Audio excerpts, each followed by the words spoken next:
No myślę, że dzisiejszy odcinek również przypadnie wielu wielbicielom szlachty do gustu. Chodzi mi o upadek pewnej arystokracji, o brytyjskiej arystokracji zresztą i chodzi mi o tragiczne losy spadkobierczyni rodu Stuart, Martin. To jest taka dosyć złożona historia całej tej rodziny oraz taka osobista walka o niezależność, a do tego jeszcze powiedziałbym fatalny wybór partnera utworzył taką tragiczną trajektorię, od której trudno w ogóle odwrócić wzrok.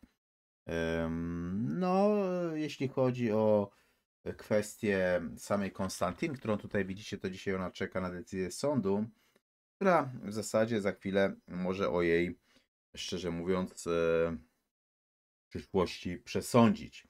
No ale zanim do tego przejdziemy, zachęcam do zalajkowania tego filmu, udostępnienia znajomymi na forach dyskusyjnych, a także komentowania i wspierania kanału. Jeżeli ktoś chce jednorazowo wesprzeć, zawsze może przesłać darowiznę. Pod każdym z filmów na tym kanale znajdziecie numer konta, wystarczy wysłać dowolną kwotę i podpisać darowiznę.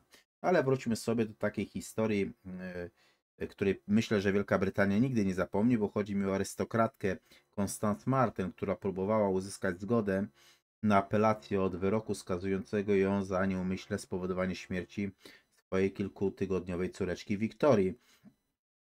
No i sąd apelacyjny oficjalnie potwierdził BBC, że odpowiedni wniosek właśnie do nich wpłynął. Więc przypadek Martin i jej partnera Marka Gordona wstrząsnął brytyjską opinią publiczną i ujawnił też takie mroczne kulisy życia, które jeszcze dekady wcześniej wydawały się być, powiedziałbym, usłane różami.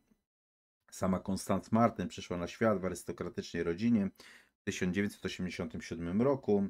Jej dzieciństwo upływało w luksusach pałacowych, posiadłości, które należały do przodków jej ojca, czyli do rodu Stuart Martin.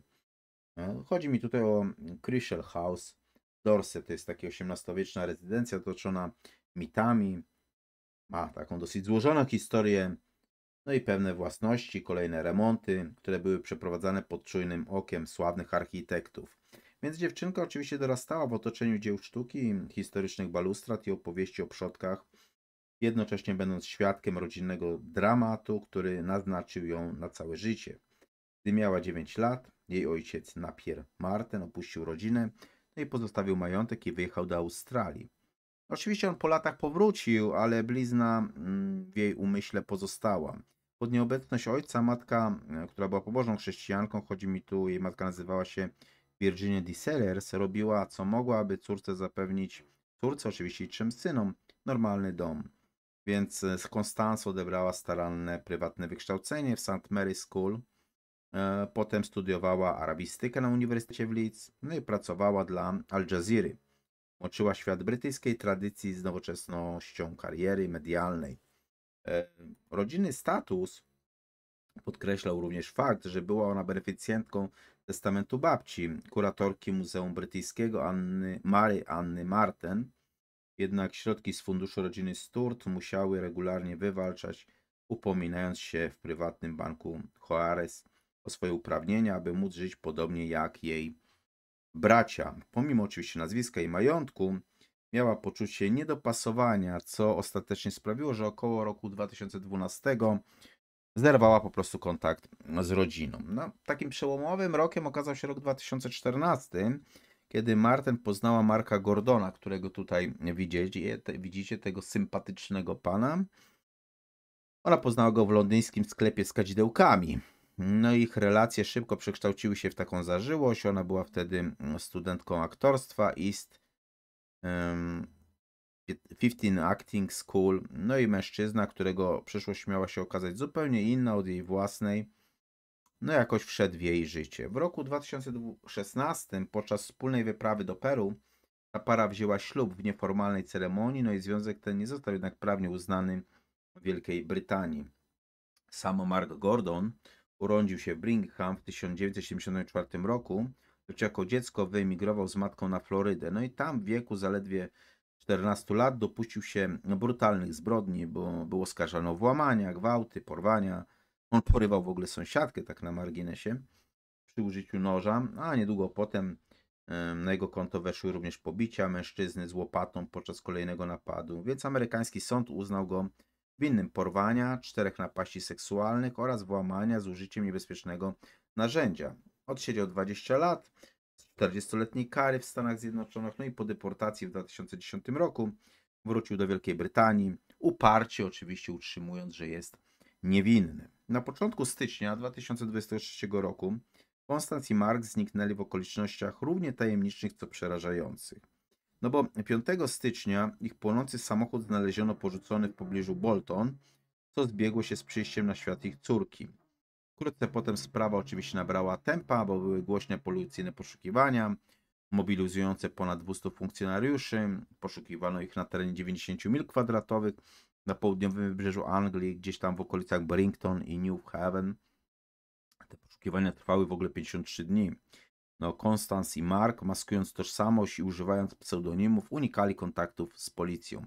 Spali na zewnątrz, ukrywali się pod namiotami, nosili maseczki, próbując przeczyszczać, a w zasadzie tak umykać jakoś tym wymiarowi sprawiedliwości, więc tak na marginesie oni wtedy byli w ogóle ludźmi bez środków do życia.